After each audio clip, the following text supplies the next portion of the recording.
وإذ قال ربك للملائكة إني جاعل في الأرض خليفة قالوا أتجعل فيها من يفسد فيها ويسفك الدماء ونحن نسبح بحمدك ونقدس لك قال إني أعلم ما لا تعلمون وعلم آدم الأسماء كلها ثم عرضهم على الملائكة فقال أنبئوني بأسماء هؤلاء إن كنتم صادقين قالوا سبحانك لا علم لنا إلا ما علمتنا إنك أنت العليم الحكيم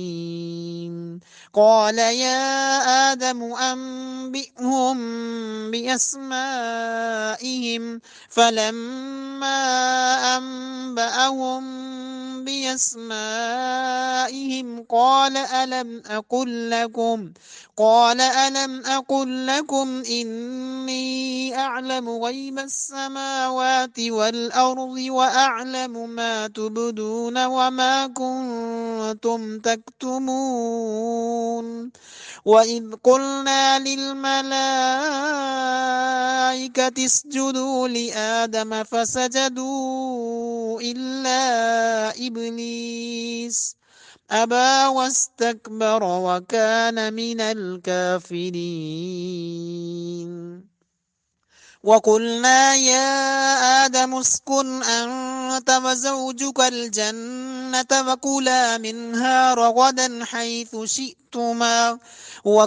منها رغدا حيث شئتما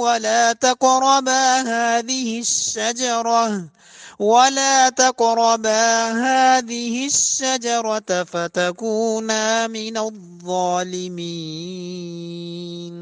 فأزلهما الشيطان عنها فأخرجهما مما كانا فيه وقلنا اهبطوا بعضكم لبعض عدو ولكم في الأرض مستقر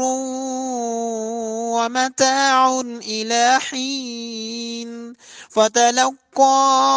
آدم من ربه كلمات فتاب عليه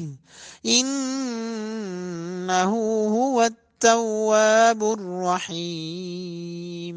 قلنا اهبطوا منها جميعا فإما يأتينكم مني هدى فمن تبع هداي فلا